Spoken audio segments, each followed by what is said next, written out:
Kanalımdan ve mutfağımdan herkese merhaba. Bugün akşama ne yapsam diyenler için parmak yediren çok lezzetli bir ana yemek tarifi hazırladım. Hemen tarifimize başlayalım. Yemeğim için kullanacağım patatesleri haşlanması için ocağa aldım.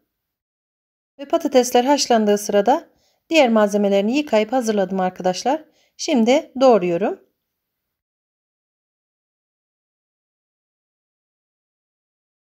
Bir tane orta boy soğan kullandım ve yemeklik olarak doğruyorum.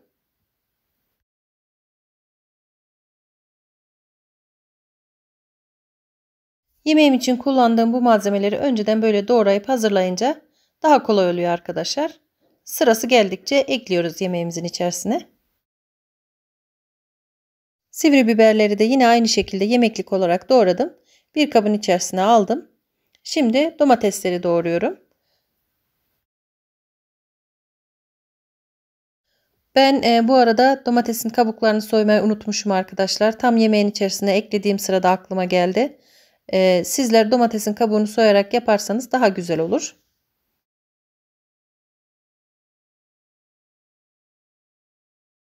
Domateslerimizi de yine küçük küçük küp küp doğrayalım.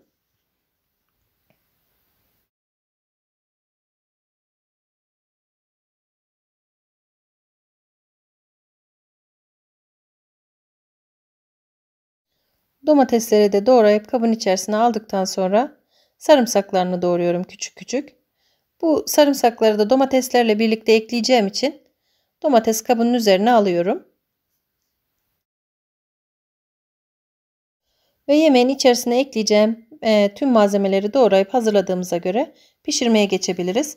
Maydanozları üzeri için kullanacağım. Şimdilik doğramıyorum. Tavanın içerisine yeteri kadar sıvı yağ ekliyorum.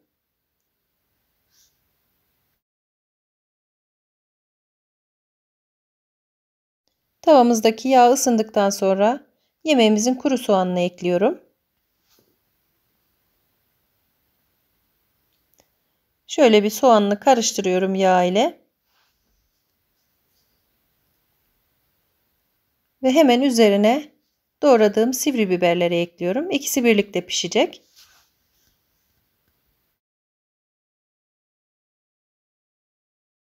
Soğan ve biber pişene kadar bu şekilde ara sıra karıştırarak pişirelim.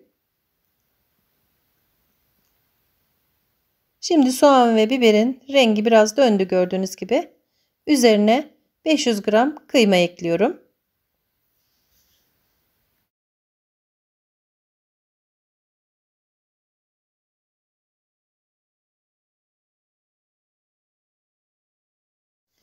Ve iyice karıştırdıktan sonra kıymayı pişmesi için bırakıyorum. Yine arada sırada bir karıştırarak pişirelim. Şimdi kıymamız da pişti gördüğünüz gibi. Üzerine son olarak domates ve sarımsağı ekliyorum.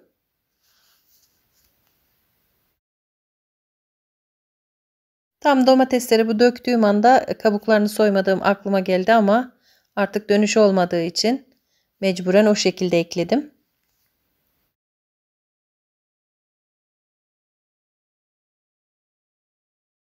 Domatesler de piştikten sonra bir yemek kaşığı salça ekliyorum.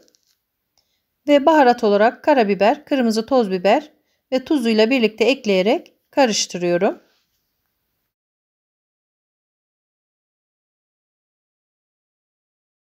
Salçayı ve baharatları iyice karıştırdıktan sonra biraz daha kavurdum. Ve kış domatesi kullandığımız için sulanma olmadı yemeğimizde. Üzerine bir çay bardağı kadar su ekledim. Ve suyunu ekledikten sonra 2-3 dakika daha bu şekilde pişirip altını kapattım.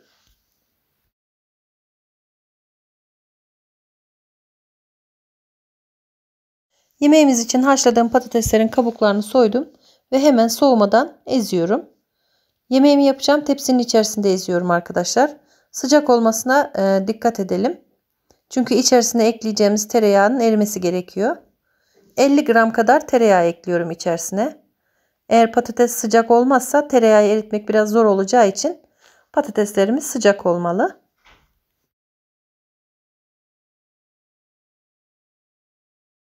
Hiç pütürlük kalmayacak şekilde iyice eziyorum ve güzel bir patates püresi hazırlıyorum.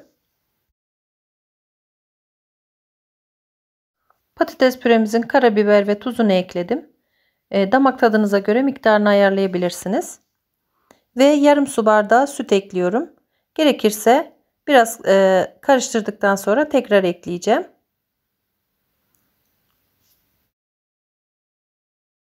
Tekrar süt eklememe gerek kalmadı arkadaşlar. Yarım su bardağı süt yeterli geldi. Şimdi hazırladığım püreyi tepsinin tabanına güzelce yayıyorum eşit bir şekilde. Bu yemeği mutlaka yapın arkadaşlar. Gerçekten çok lezzetli oluyor. Ayrıca çok bereketli ve çok doyurucu bir yemek. Yapılışı da çok kolay gördüğünüz gibi. Şimdi patatesimizi tamamen tepsinin dibine yaydıktan sonra hazırladığımız kıymalı harcı üzerine bu şekilde döküyorum.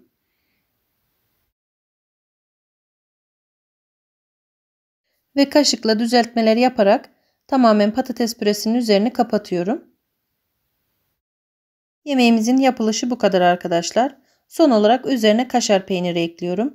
Yine kaşar peynirinin miktarını da damak tadınıza göre ayarlayabilirsiniz. Çok seviyorsanız çok ekleyin ya da az seviyorsanız az ekleyebilirsiniz.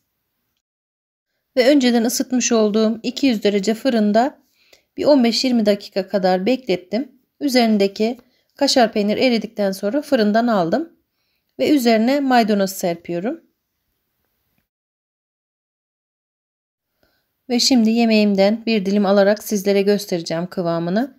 Gerçekten çok lezzetli bir yemek oldu. Mutlaka sizler de yapın diyorum. Yapılışı çok kolay ve lezzeti muhteşem.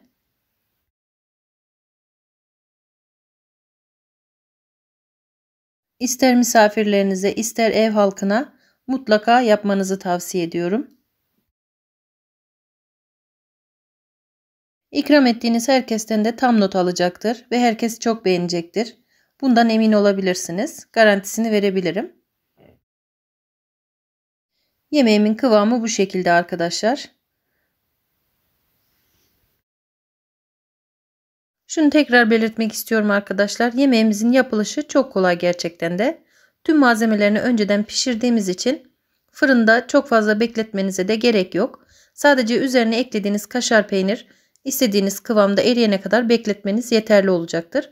Aksi takdirde yemeğiniz çok kuru olur eğer fırında çok bekletirseniz. Çok lezzetli, çok bereketli ve yapılışı çok kolay bu ana yemek tarifini mutlaka yapmanızı tavsiye ediyorum. Yapacak olan herkese şimdiden kolay gelsin ve afiyet olsun diyorum. Bir tarifimin daha sonuna geldim arkadaşlar. Videolarımı izledikten sonra beğeni ve yorum bırakırsanız çok sevinirim. Yeni tariflerde görüşmek üzere. Hoşça kalın. Allah'a emanet olun.